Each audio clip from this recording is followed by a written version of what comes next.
presentación de este libro. Dejo el resto de la voz a Víctor Romo. Muchas gracias.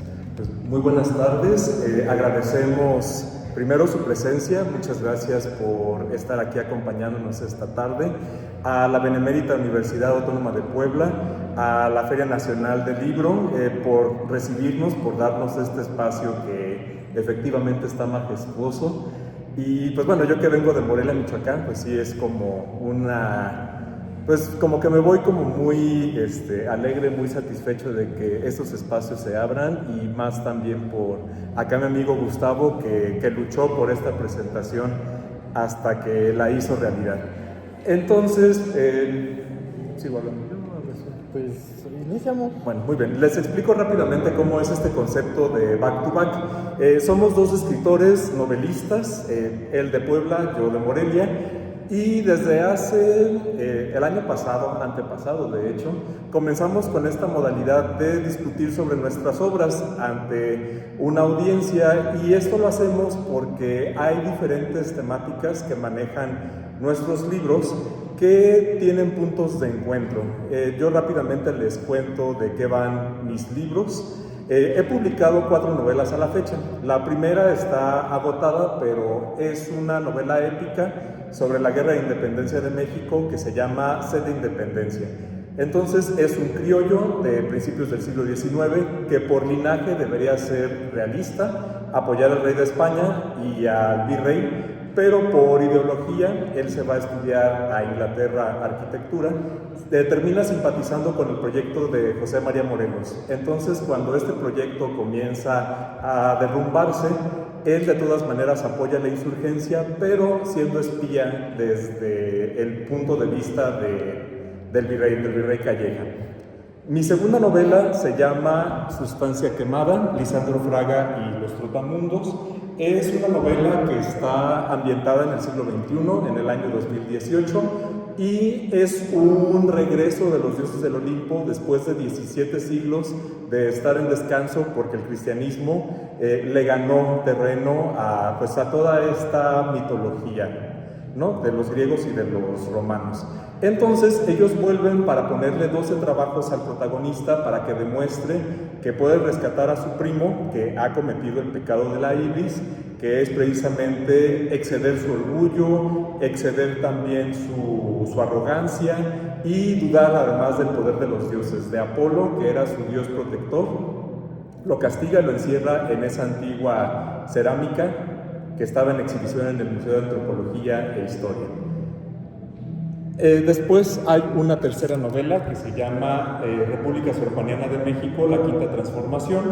Es una novela ambientada en el año 2169 en un México que es dominado por las mujeres y que relega a los hombres a roles de servicio y de placer, roles secundarios, roles totalmente que dudan de sus capacidades y de su intelecto. Y aparte, eso también lo reflejan las relaciones humanas.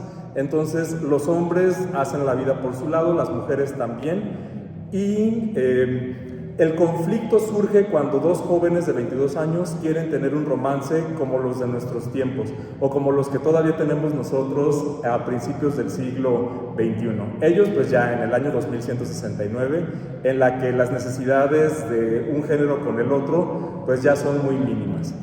Y por último, es esta novela de Ocampo Zeta, Corazón Inmortal, que son los últimos días de vida de este político mexicano de mediados del siglo XIX, que fue crucial para la reforma en México, la reforma liberal, las leyes de reforma, la Constitución, el registro civil. Y él, como ustedes saben, fue secuestrado cuando ya estaba retirado de la política y se lo llevan en condiciones un tanto indignas, bastante indignas de hecho, a Tepeji del Río, donde sus enemigos, los conservadores, lo condenan a muerte de una tarde a la que sigue, sin ningún juicio y sin nada. Entonces yo le quise dar el giro de que Leonardo Márquez, el Tigre de Tacubaya, resucita zombies, soldados caídos en combate durante la Guerra de Reforma o de los 3 años, y van a atacar la hacienda para devorárselo, para devorar hasta el cerebro del liberalismo mexicano. Sin embargo, Melchor Ocampo va a ser puesto alerta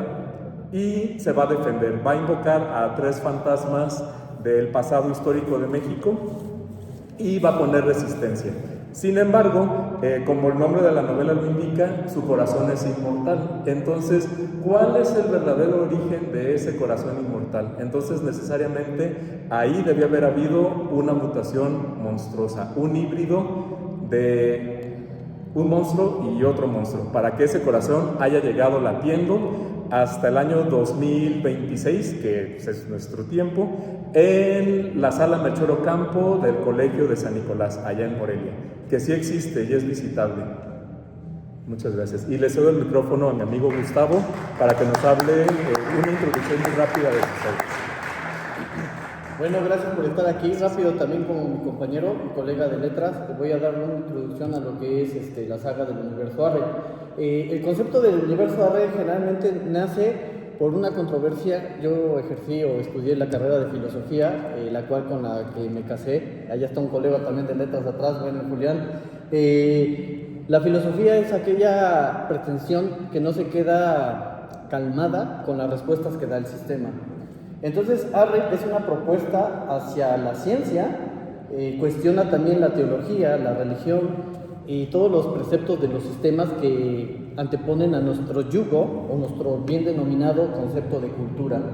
El autor que me inspiró para escribir la saga del universo Arre fue un filósofo que se denomina como filósofo del horror americano, se llama Thomas Ligotti, y él hace una pregunta bastante curiosa. ¿Y si el concepto de conciencia, que supuestamente hasta la religión lo eleva como percance de cercano a Dios, ser consciente, tener ánimos, tener un alma consciente, fuera lo contrario? En lugar de embellecer el significado de ser consciente, fuera un parásito la conciencia, que el abismo que es la existencia no tuviera un sentido. Entonces, a base de esa pregunta muy fuerte y muy lúgubre de Thomas Ligotti, se me vino este concepto de hacer Arre, jugar con todos los preceptos, con todos los conceptos de los personajes, porque también es una novela histórica, se basa en las primeras guerras médicas, de las batallas de Maratón con el Peloponeso, las guerras púnicas que fue de Roma contra Cartago, las guerras médicas que fueron los persas contra los griegos. Todo eso viene aquí alterado en fantasía, y viene un concepto que hace escándalo, sobre todo hizo un escándalo en Morelia, que es un estado conservador como en Puebla, que es el denominado Círculo de la Espada, que es en sí el Evangelio. Vuelvo también fantasía al Evangelio. Los 12 apóstoles que consagran el Nuevo Testamento, que son los seguidores de Cristo, yo los vuelvo esgrimistas. El líder es Jesús, pero este Jesús que yo antepongo no es el Cristo que nos ha vendido el concepto de cristiandad. Yo el Cristo que aquí te pongo es al Cristo humano, al verdadero, al no el Hijo de Dios, sino el Hijo del Hombre. Este líder, que fue igual como lo fue Sócrates en la antigua Grecia, un líder que quería la liberación de la conciencia del pueblo antepuesto y sublevado por el poder de los romanos, ¿no? Que era el pueblo judío, y todas estas cuestiones, estos abusos, ¿no? de esclavitud sobre todo. Entonces, mi protagonista es Cristo, y ahorita aquí que tenemos un público, me gustaría que más adelante en nuestro back to back también ellos nos preguntaran. El cuestionamiento hace el ejercicio idóneo de la filosofía, porque esa es la dialéctica, ¿no? Yo siempre antepongo esta pregunta a los cristianos: ¿y si Dios no te diera ninguna, bueno, no Dios, Jesús no te diera una vida después de la muerte, que no hay nada, aún así lo seguirías? Porque hay muchos cristianos, muchos católicos, testigos de Jehová, mormones, etcétera, que, como lo dice Nietzsche en una obra que es Más allá del bien y del mal, este filósofo alemán del siglo XIX antepone muy bien, ¿no? El cristianismo se basa en esta esperanza de que te van a dar algo. Entonces la naturaleza del ser humano antepone siempre: me das algo y te sigo. Pero entonces, si no te dan nada, aún así seguirías en este caso a Cristo. Eso es Arre, es un cuestionamiento tanto de fe como de conocimiento, porque también la ciencia, dicen los primeros posmodernos o bien los positivistas, que gracias a la ciencia el hombre ha tenido la cúspide de superar a la naturaleza, y más con este avance tan tecnológico monstruoso que es denominado la IA, ¿no? ¿Realmente hemos superado la naturaleza o nos engañamos creyendo que estamos en la cúspide y como lo dicen las bellas palabras de Thomas Ligorti, no, somos animales más enfermos que los verdaderos animales que son más libres que nosotros. Gracias.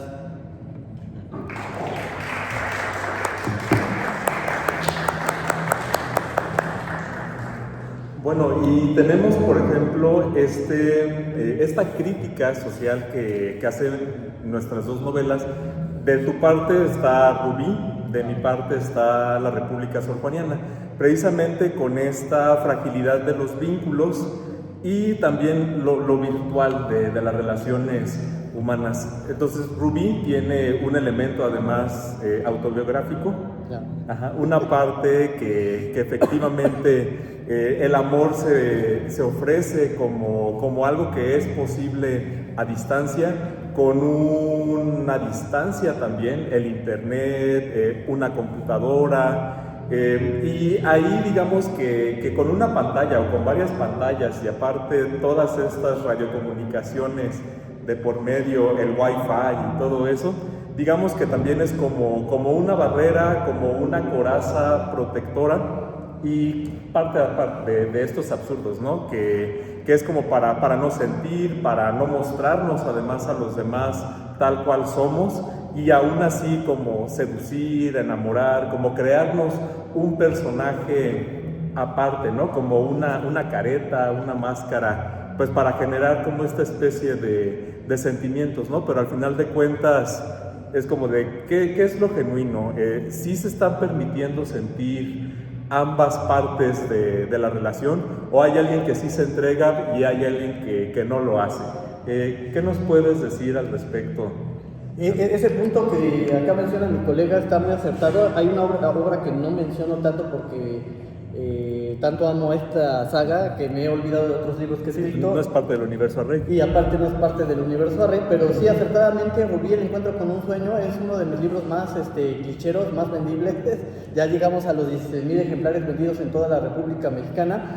Y es porque es una aventura disociativa mía, personal, por así decirlo, o biográfica, donde me pasó que me enamoré de una persona por redes sociales, ¿no? El Facebook. Acuérdense que el Facebook llega como novedad a México en el 2009 y en el 2010 ya se solidifica más. Entonces a mí me capturó, obvio estaba más joven, estoy hablando de casi ya 20 años, ¿verdad? Ajá. Ay, Dios santo. O sea, sí, ya para que vean, como lo dice Thomas Ligorti, somos una brevedad sin sentido, ¿no? O sea, hasta inclusive también en la juventud y en el aceleramiento de la vejez ni nos percatamos del tiempo.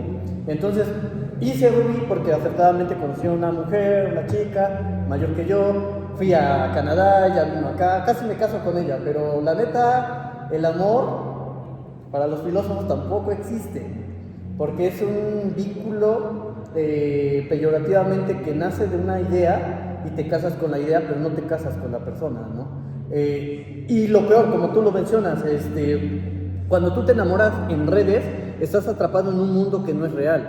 Porque el ser humano en el siglo XXI ya tiene 4 mundos: el natural, el social o cultural, ahora también el virtual, y ahora ya tenemos el cuarto, la IA. Y el quinto, el espiritual. O sea, como lo diría Albert Einstein, estamos realmente trastornados por tantas dimensiones que no podemos entender ni siquiera nuestra propia dimensión. En la obra de mi colega, también quiero por eso este es un back to back, de sus libros ya los leí todos, pero el que realmente me gustó más fue La República Sor-Juaniana, porque este amigo sí se adelantó a 150 años, que no lo veo con 150, yo lo veo ya con 50 años. Objetivamente, ese cambio estará en 50 años o hasta mejor que en 30, claro, y si no se hace una tercera guerra mundial ahorita con Medio Oriente y con el buen Trump, ¿no? Y que ya toda la raza humana se la cargue por la guerra nuclear. Pero si no es así y todavía hay un concepto de libertad, de apaciguar este conflicto bélico y sigue la humanidad existiendo, yo veo ese cambio de la República Sor-Juaniana aquí en 50 años. ¿Saben por qué?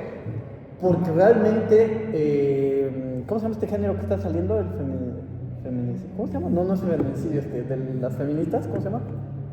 Feminista. Ajá, sí, el movimiento feminista está tomando mucha fuerza, que en algún momento el hombre ya no va a tener significado, ni tampoco va a tener autoridad. Y no es que esté yo apoyando el concepto tampoco de matriarcado, ni el patriarcado, no. Simple y sencillamente es porque la raza humana, como lo dice Thomas Ligotti acertadamente, estamos en conflicto bélico todo el tiempo. Nuestra naturaleza es bélica al 100%. Y otra cosa, hablando de la historia, que son nuestras novelas históricas, recuerden que si leímos varios libros, vamos a ver siempre, aquí en China, en Noruega, donde sea, que el hombre siempre ha abusado de la mujer, en una cuestión de la fuerza. Pero si analizamos bien los textos, también la mujer ha abusado del hombre a través de la historia. Por ejemplo, Arrey es una historia basada en la historia, y si realmente investigamos lo que sucedió en el Imperio Romano, Roma iba a quedar controlada por una mujer, por el capricho de Cleopatra. Vamos, las mujeres también han sabido dominar. Y lo dice acertadamente este autor, ¿cómo se llama? Que manejó el concepto de... es que tanta información, ya te quedas todo loco y ya así, ¿no? ¿Cómo se llama este cuate? El que hizo el arte de la seducción. ¿Ovidio? Robert Greene. Robert Greene acertadamente dice que la mujer lo que tiene es la seducción y el hombre la fuerza. Pero el hombre en su fuerza tiene brutalidad y la mujer en su seducción tiene encanto. Entonces, si ustedes investigan realmente la historia, las mujeres realmente han sabido controlar el mundo. No vayamos lejos. Ahí estaba el Telele de Napoleón. Decía que era conquistador, pero era más conquistado por Josefina. Josefina le decía, a ver, María Napoleón. Valesca. Sí, la verdad, otra de la esposa de Adolf Hitler, maldito Telele también. O sea, si investigan bien las cosas, la mujer siempre ha tenido poder, válgame, pero si no investigan, estamos en la ignorancia, y la ignorancia es un sosasosiego de no ver más allá. Este movimiento que está tomando el femenino ya está ejerciendo más la violencia que lo que realmente es de la connatura con la mujer, que es el encanto. Yo sí voy es reprobable de que hasta vas en la calle y ya te quieren poner tus chingadazos siendo hombre, ¿no? Bueno, ¿qué más? Ok, bueno, ampliando sobre esto, en la República Surmanena de México, sí, efectivamente es una novela que, como buena obra de ciencia ficción distópica, hace primero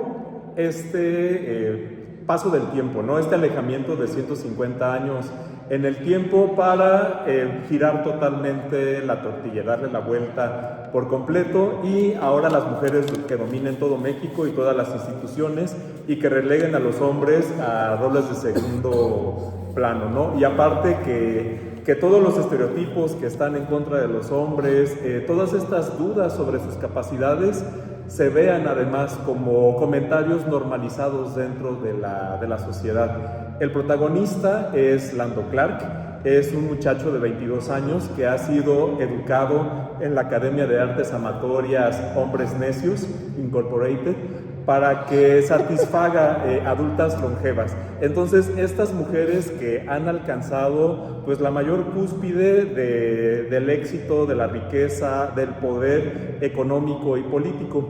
Entonces, una de sus clientas es Eglantina Palacios, que es la magnate de la cervecería Malinche Tsetsangari. Entonces, ella se quiere casar con Lando, pero él no está interesado porque encuentra atractivo en una joven de 22 años que se llama Kira Dilian, que es hija de la senadora de la República y aparte es escritora de cuentos infantiles y juveniles.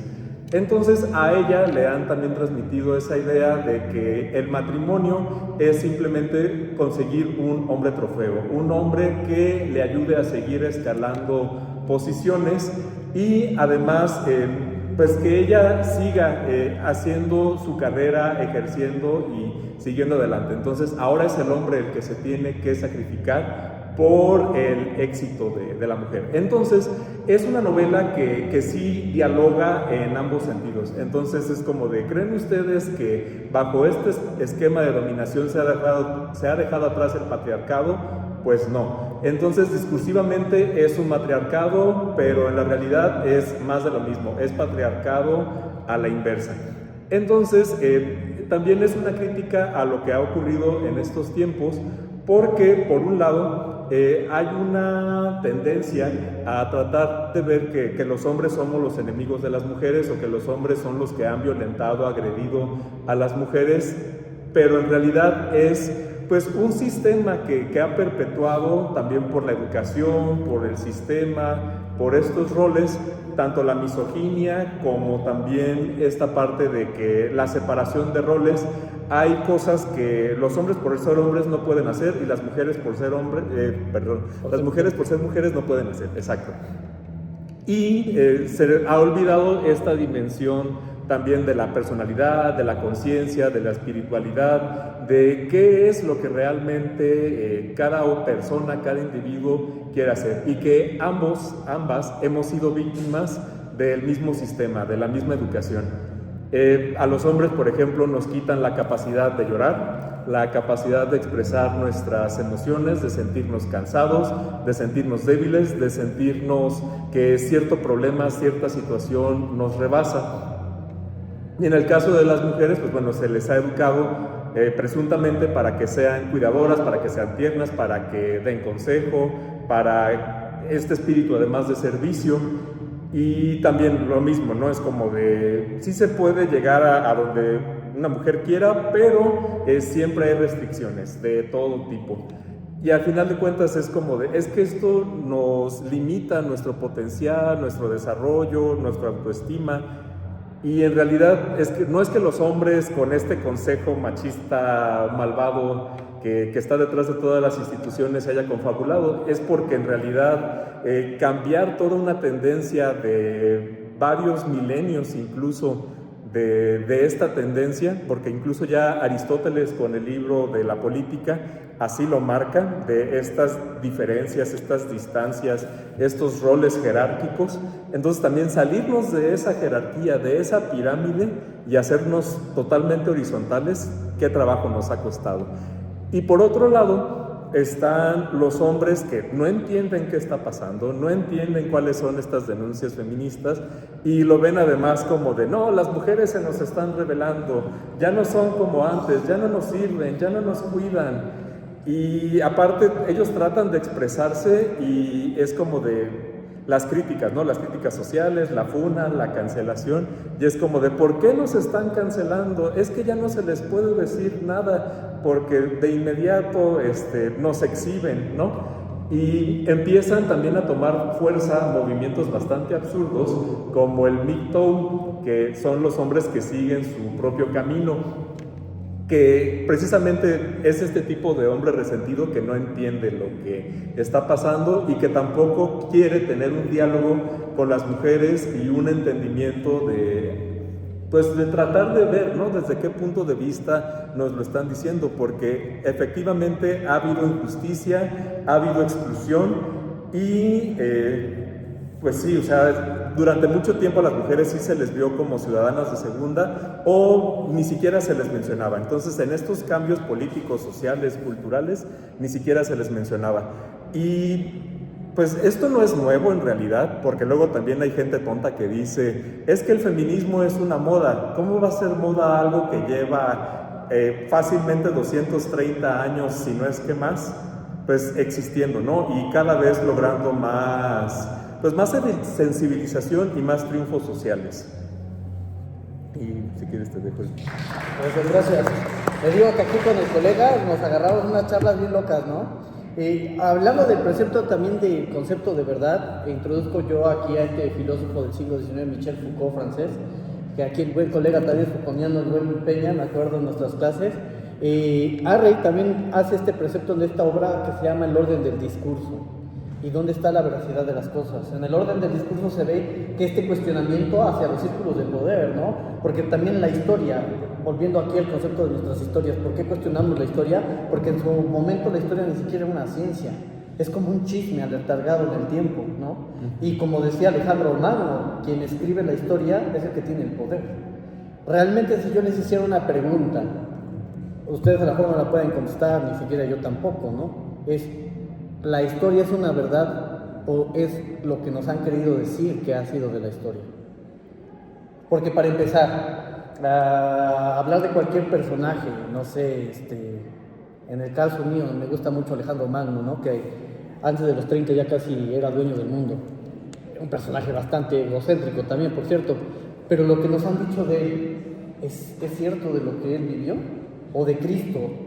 porque de Cristo hay muchas cuestiones tapadas en el Míticas. tiempo, míticas inclusive, porque Jesús, tú si lees a Cristo, hay muchas versiones, desde los cristianos, desde los no seguidores hasta de los ateos, de los gnósticos, hay muchas versiones de este maestro, porque yo lo veo más como maestro que como un fundador de una religión. Del historiador Josefo. O el historiador Josefo lo relata, claro, y que inclusive ni siquiera era cristiano, ¿no? Sí, era un judío. Era un judío, exacto.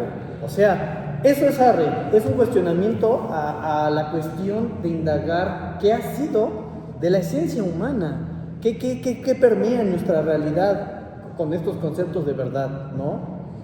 Y bueno, este back to back, para que se vuelva un poco más dinámico y no se me estén durmiendo, porque ya una colega que se hacen así los ojitos, me gustaría que el público pues se hiciera como en la antigüedad con Spinoza, que casi lo linchan por poner sus preceptos, Su propio pero que el precepto de público, Dios. su precepto de Dios, pero que el público nos diga de nuestras obras, que nos critique, que a lo mejor diga, no la arman de escritores, mejor ya bájense, o algo, ¿no? Yo quiero comentar algo A sobre ver, el mito, antes de dar la oportunidad al público. Es que es por el Porque, tiempo. Sí, bueno, es de que la parte del mito tú lo manejas bastante bien, bastante acertado en tu saga a Rey. Y aparte tú reinterpretas a los antiguos, a estos grandes generales, a estos grandes guerreros que mencionabas, ¿no? Por ejemplo, a Aníbal el Cartaginés, Alejandro Magno, Leónidas también, y los 300, la batalla de las Termópilas, los persas y todos ellos, ¿no? Y acá, en mi caso, tenemos a la historia mexicana, la historia patria, que también en gran sentido es mito, termina siendo una mitopoética para darnos sentido como nación en el siglo XIX y sobre todo a partir de la República restaurada. Entonces es una tendencia histórica, es todo un movimiento político, cultural, social que impulsa Ignacio Manuel Altamirano, Vicente Riva Palacio, Manuel Paino y muchos otros escritores, pero creo que ellos son los que más le aportan, ¿no? Que incluso hasta libros de texto escribieron, que por ejemplo los libros de Manuel Paino han pasado prácticamente sin enmiendas desde aquel lejano 1869 pues hasta nuestros tiempos, ¿no? Esta historia de bronce, esta historia en la que los personajes históricos no tienen defectos, no tienen debilidades, muchas veces, o sea, sí tienen familia, pero nadie las menciona, simplemente se enfocan en los acontecimientos, en el puro hecho, en el que ellos sabían que estaban además en el lado correcto de la historia y que iban a triunfar. Sobre todo con los conservadores, ¿no? Que se maneja mucho esta dicotomía de los que estaban equivocados, de los que siempre buscaban el golpe de Estado, de los que apoyaban a España, de los que no querían, por ejemplo, que ni la iglesia ni el ejército perdiera sus privilegios. Y así lo marcaban. Y era también pues bastante sesgado de decir, los que somos liberales somos los iluminados y los que son los conservadores, aparte de ser los que perdieron, porque ser del bando perdedor debió haber sido algo terrible. Algo funeable. Sí, algo funeable para 1867.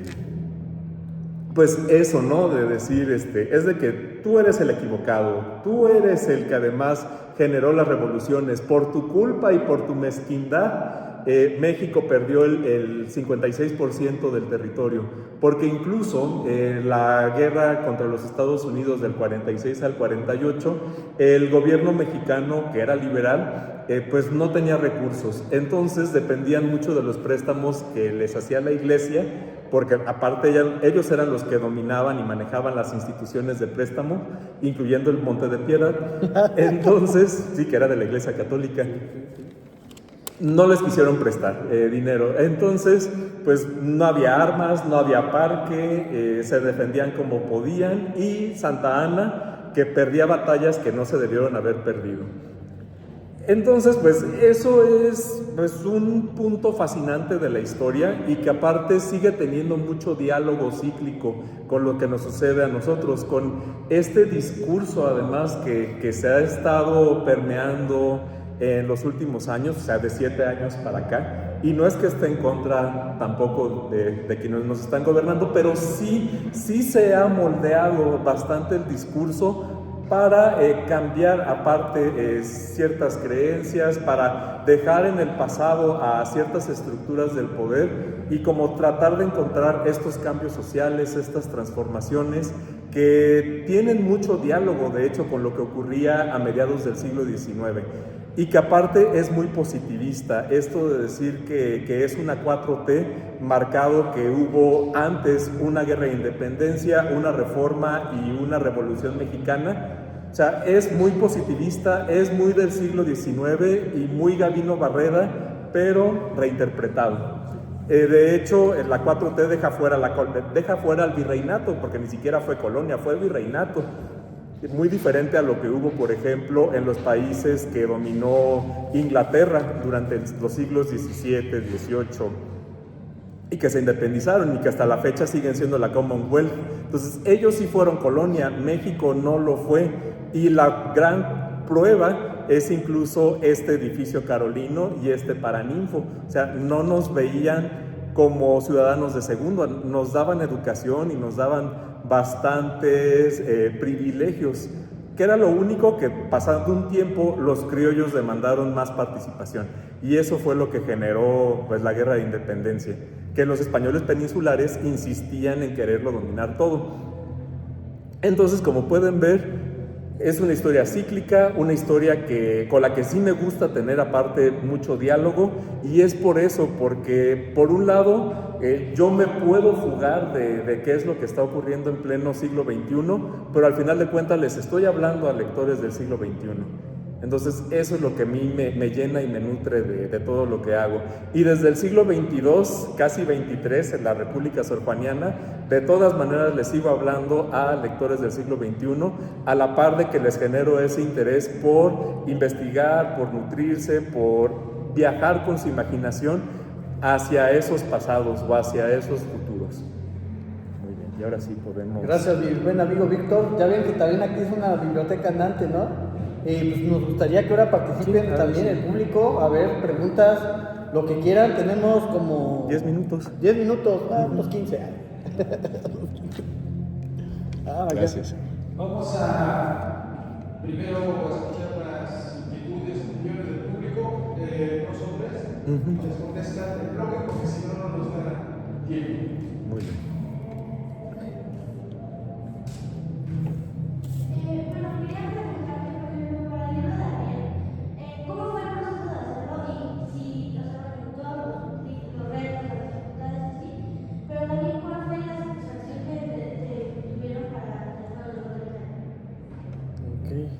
¿Alguien más?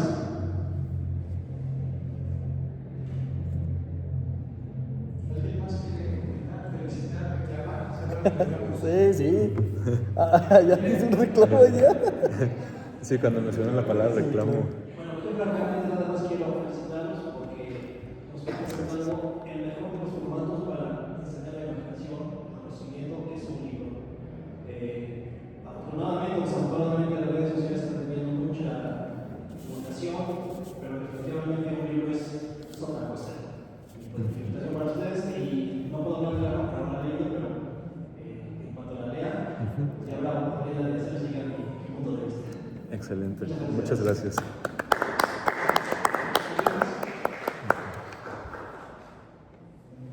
Sí, gracias. Bueno, felicitar a mi amigo Gustavo, y pues también a otro exponente del día de hoy, y preguntarle precisamente sobre cuál es el ejercicio que hace para dialogar con la generación presente y entendiendo cómo será el futuro, como las personas 150 años, de que, bueno, pues Gustavo dice que posiblemente no ni siquiera lleguemos a esos 150 años que todavía faltan, sino sea antes de ese tiempo. Entonces, ¿cuál es ese ejercicio que realizas? ¿Alguien más? El tema va igual encargado de lo que preguntaba el compañero.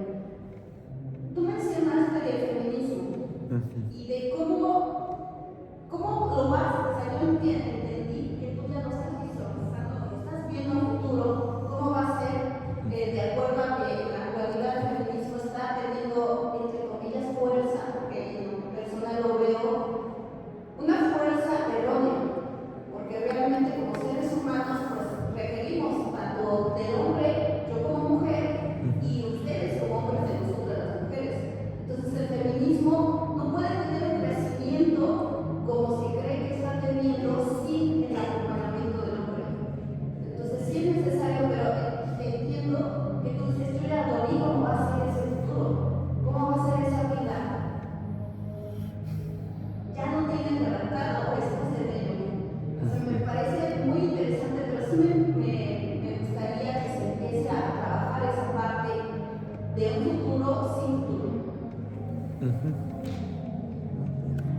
Muchas gracias.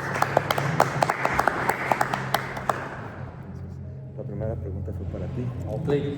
Bueno, aquí a la compañerita Selene, si no me recuerdo su nombre, también influencer. Aquí un saludo a la comunidad Pipope de nuestro estado de Puebla. Arre, ¿cómo fue esta cuestión o este constructo o bien cómo se me vino la idea de hacer todo este universo? Para empezar, yo estaba estudiando una carrera que nada que ver con esto, ¿no? Yo estaba estudiando ingeniería gráfica y a lo mejor van a decir, este tipo está loco, ¿no? Y lo dicen absolutamente muchos teólogos, líderes de la historia, que los supuestos profetas escuchaban voces o veían visiones, como Michel de Nostradamus. Bueno, a mí me pasó algo parecido, aunque crean que estoy inventando. Yo estaba haciendo un proyecto, estaba ya a mitad de carrera, y en ese entonces se usaba mucho el programa Archicad y AutoCAD, que son diseños de planos. Entonces yo estaba haciendo un diseño, cuando de repente estaba escuchando una de las músicas que me encantan. Yo soy mucho de escuchar música selectiva. Una de esas era The Conquest of Paradise 1493, que es un sonato de guerra, y es un canto gregoriano, no sé si lo han escuchado, si no, bájenlo en las redes, está muy padre. Y así empecé, y mi imaginación empezó a conectarse ya no en la computadora, sino que mi cuarto ya no era la computadora, y como lo dice Jacobo Hindelberg, me conecté con la Matrix. Y entonces empecé a ver visiones del pasado, que la gente sigue siendo lo que es, animal, irracional, y que el positivismo que tanto mencionaban los filósofos no se ha cumplido, y que ese sueño guajiro que tenía este cuate Immanuel Kant nunca se va a lograr, porque desgraciadamente la conciencia, como lo dice Thomas Ligotti, es más perturbadora que santa y sana. Entonces, eso empecé a ver, y una voz me empezó a hablar en arameo, en latín, hasta que llegó a español y me dijo: debes de hacer una historia donde el Hijo del Hombre conciba a un héroe que fue Jesús. Porque Cristo realmente es un héroe, no es Batman, que es Superman, esas sandeces, no, es Cristo. Y no está muerto, está vivo porque es un maestro del espíritu.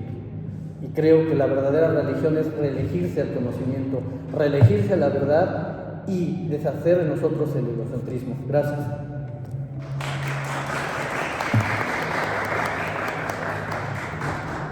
Bueno, sobre lo que me preguntaron de cómo es que consigo conectarme con el pasado o con el futuro, hay una habilidad que a mis inicios como novelista no tenía y que he ido desarrollando con el paso del tiempo, que es la sensibilidad. Poner a trabajar los 5 sentidos, no solamente lo que se observa, sino que también lo que se siente, el sabor, el olor, todas estas atmósferas espaciales. Y tuve un largo proceso cuando estudiaba arquitectura. Yo soy arquitecto de licenciatura y teníamos clases de diseño arquitectónico, de construcción, de historia de la arquitectura. Después, cuando me gradué y me hice arquitecto, tuve la oportunidad de dar 2 materias. Una era historia de la arquitectura, pero la otra fue historia tipológica de la arquitectura, que se enfocaba en dar las historias cronológicas de la evolución de diferentes tipos de edificios. Entonces veíamos la historia de los hospitales, la historia de los mercados, la historia incluso militar. Llegué a dar sobre castillos, los castros, que eran de los romanos, y todos estos elementos. Entonces, yo que soy también gran apasionado de la historia desde que era niño, desde que me regalaron un libro de la Guerra de Independencia por Alfonso Tejas Sabre, pues me hice fan de Hidalgo y de Morelos. O sea, como que de ellos era así como mis héroes, ¿no? Y pues después de eso me empecé a inventar tareas para poder también investigar y conocer más de la historia, y siempre he tenido mucha facilidad para que se me peguen no solamente los acontecimientos históricos, sino también las causas sociales, políticas que motivaron estos cambios sociales. Entonces, por un lado, sí creo que es una habilidad que tengo desde muy pequeño de poderme conectar con estas historias y con este pasado, pero también ha sido pues un largo proceso formativo como arquitecto, incluso como cineasta, porque estudié una maestría en realización cinematográfica en la Universidad de Sussex, y pues eso también ha nutrido mucho. Mis novelas son muy cinematográficas en cuanto a eso, están llenas de movimiento y llenas de sentido. Y aparte que cuando estoy haciendo algo histórico, me gusta meterme con mi imaginación en las novelas. Me gusta, si no voy a ser un personaje histórico, sí por lo menos ser como que un observador. Entonces es dónde poner la cámara, cómo reconstruir lo que ya no existe, pero que a su vez sí hay vestigios. Entonces todos estos aspectos de conocer ciudades históricas, meterme a sus museos, fotografiar las placas que lamentablemente la mayoría se las han robado porque el metal se puede vender muy bien y eso es algo horrible porque me quita a mí pues todos estos elementos de historia y de datación y seguirme nutriendo, ¿no?, de estos elementos. Pero bueno, eso es lo que me inspira. Y por otro lado, el comentario que me hacía Esperanza, hay un problema actual que estoy viendo que es un afán, o sea, ya lo habíamos dicho, ¿no?, de gente enojada, gente que no quiere dialogar con la otra y que cada vez está haciendo más distanciamiento. Eso por un lado, pero también un afán revanchista, que hay veces que también pareciera que eso es lo que empieza a permear, ¿no?, como el discurso de odio y el revanchismo. No se identifica cuál es el verdadero problema. Yo últimamente también exploré el feminismo y aparte quiero decir que estoy de acuerdo con las causas que defiende y con los logros sociales que ha alcanzado. Sin embargo, sí hay ciertas tendencias que buscan como que desvirtuar estos logros y pareciera que hay una guerra en donde no hay o donde no debería haberla. Estos eventos, por ejemplo, del 8 de marzo de grafitear edificios, destruir elementos arquitectónicos, no es algo nuevo tampoco. Era algo que se hacía mucho en Inglaterra y en Estados Unidos también, pero sobre todo en Inglaterra, con estos movimientos de las sufragistas que buscaban el derecho al voto femenino. Y ellas decían, bueno, no son formas, porque incluso a ellas también se los decían a principios del siglo XX, no son formas, pero entonces, ¿de qué otra forma si los que están en el gobierno tampoco nos escuchan? Nos llevan presas, nos detienen, nos torturan. Entonces, como de qué otra manera, incluso hubo mujeres que se metieron, se atravesaron a un campo hípico. Hubo una mujer en 1913 y que la atropellaron y solamente con su muerte, siendo arrollada por un caballo, fue que esa parte del movimiento y de que las autoridades en turno no las escuchaban. Entonces es algo muy similar, tanto a nivel autoridad como a nivel sociedad, que no hay esa apertura suficiente, pero en algún momento tendrá que haber diálogo y en algún momento también tendrá que haber esta sensibilización de decir, ¿saben qué? Sí es importante que no haya estas diferencias, esta diferenciación en la educación, que haya una verdadera igualdad de derechos y no solamente de las mujeres, sino que también los hombres que tengan esos derechos de poder explorar ese punto de vista que durante mucho tiempo se vendió como lo femenino. Tengo un artículo que acabo de mandar a una revista que es un análisis sobre la película Desafiantes de Luca Guadagnino, de las nuevas masculinidades, y cómo es que el feminismo también le ha abierto puertas a los varones para que puedan desarrollar otras sensibilidades y que no solamente puedan ser mejores maridos, mejores padres, sino que también mejores ciudadanos a partir de esta sensibilización. Y pues yo lo veo en esta película, que aparte es una gran película porque es una película valiente y que aparte nos muestra un tipo de hombres diferentes, hombres que sí son más parte del siglo XXI y que aún así siguen arrastrando con estas tendencias de hombre fuerte, hombre que no se puede dejar vulnerar. Este poder que mencionas tú, Gustavo, que muchas veces ejerce la mujer, que es un poder muy patriarcal también de decir, tú no te puedes rendir, no me puedes quedar mal, no puedes quedarle mal a tu familia porque en el momento en el que tú muestres tu vulnerabilidad, nuestro matrimonio se acaba, que es ese personaje que hace Zendaya, no sé cómo se pronuncia, pero ella. Entonces, pues ahí se está viendo, ¿no? Y por ejemplo, Zendaya es una especie de Lady Macbeth en esa película, también, que es la que empuja a Macbeth a cometer este crimen y después ya no poderse salir, ya que ha usurpado el trono de Escocia, ya no se puede salir. Entonces tiene que seguir matando a más personas y se sigue destruyendo. Y Lady Macbeth pues también se sigue destruyendo, porque al final de cuentas hay una insatisfacción de lo que representa su esposo y que ve aparte que el poder de la manera en la que lo ejerce Macbeth no le llena. Entonces, este sistema, esta sociedad ha generado un caos terrible y salirnos de este círculo vicioso pues todavía nos va a tomar mucho tiempo. Muchas gracias.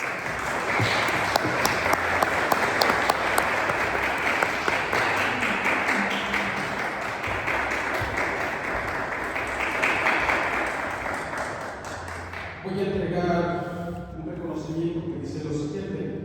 La Benemérita Universidad Autónoma de Puebla otorga el siguiente reconocimiento a Gustavo Hernández por su destacada participación en la Feria Nacional del Libro en su 39 edición, celebrada del 20 al 29 de marzo de 2026.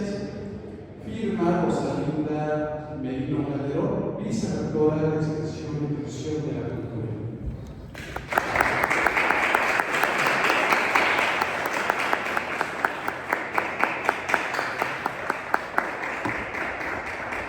Es el mismo texto y el reconocimiento es para Doctor Lorman.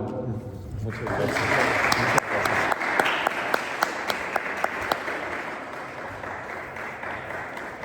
Agradecemos la presencia de todas y todos. Solo